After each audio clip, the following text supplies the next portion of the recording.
अगर आपने मेरे चैनल को अब तक सब्सक्राइब नहीं किया है तो इस लाल बटन को दबाकर सब्सक्राइब ज़रूर करें और बगल में इस बेल बटन को ज़रूर दबाएं जिससे कि आपको आगे आने वाले सारे वीडियोस का अपडेट मिलता रहेगा। आज मैं आप लोगों के लिए लेकर आई हूँ बहुत ही कम समय में बन जाने वाला रवा केसरी। खाने में बहुत ही टेस्टी होता है। केसर के फ्लेवर में बना ये सूजी का हलवा सभी को बहुत पसंद आता है। प्रसाद के रूप में भी आप इसे चढ़ा सकते हैं। तो चलिए इसे बनाना शुरू करते हैं। रवा केसरी बनाने के लिए यहाँ पर मैंने ले लिया है आधा कप के बराबर देसी घी कढ़ाई में। इसमें डाल दूंगी 1 कप के बराबर सूजी और धीमी आंच पर इसे तब तक भूनना है जब तक कि सूजी के जो दाने हैं वो थोड़े से फूले फूले ना हो जाए। इनका रंग सुनहरा नहीं करना है, बस लगातार चलाते हुए अच्छे से भून लेना है। दूसरी तरफ एक सॉस पैन में मैं ले लूँगी 2 कप के बराबर पानी, यानी जितना सूजी है उसका 2 गुना पानी ले लेना है और 3/4 कप के बराबर चीनी। तो मिठास के हिसाब से आप चीनी कम या ज़्यादा कर सकते हैं। 3/4 कप इतनी सूजी के लिए काफ़ी अच्छी मिठास देगा। चाशनी में ही मैं डाल दूंगी कुछ केसर के धागे और चीनी पूरी तरह घुल जाए तब तक इनको पका लेना है।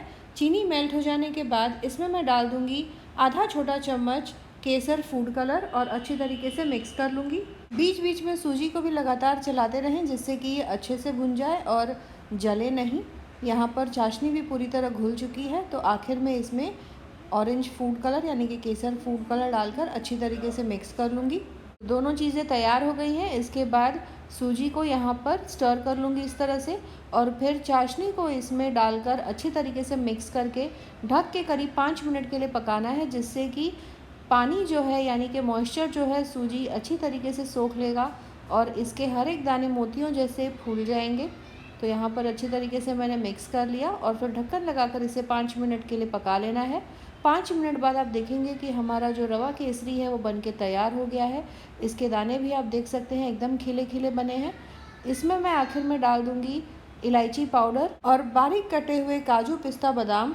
इन सारी चीज़ों को डालकर अच्छी तरीके से मिक्स कर लें। यहाँ पर रवा केसरी बनके तैयार है। सर्व करने के लिए रवा केसरी को एक बोल में मैं निकाल लूँगी और फिर प्लेट में इसे पलट लूँगी। तो इससे काफ़ी अच्छे शेप में आप प्लेट में डालकर सर्व करें। ऊपर से थोड़े से केसर के धागे और बारीक कटे हुए काजू और बादाम से पिस्ता से गार्निश करके गर्मा गर्म परोसे। बहुत ही टेस्टी रवा केसरी बनके तैयार हुआ है। तो यहाँ पर आप देख सकते हैं कितना टेम्पटिंग दिख रहा है रवा केसरी, उतना ही टेस्टी बना भी है। तो आप इस तरीके से रवा केसरी ज़रूर ट्राई करें और कमेंट करें अपने एक्सपीरियंस के बारे में। दोस्तों और रिश्तेदारों के साथ भी इस रेसिपी को ज़रूर शेयर करें। मिलते हैं अगले एपिसोड में इसी तरह से एक और नई टेस्टी रेसिपी के साथ। Thanks for watching.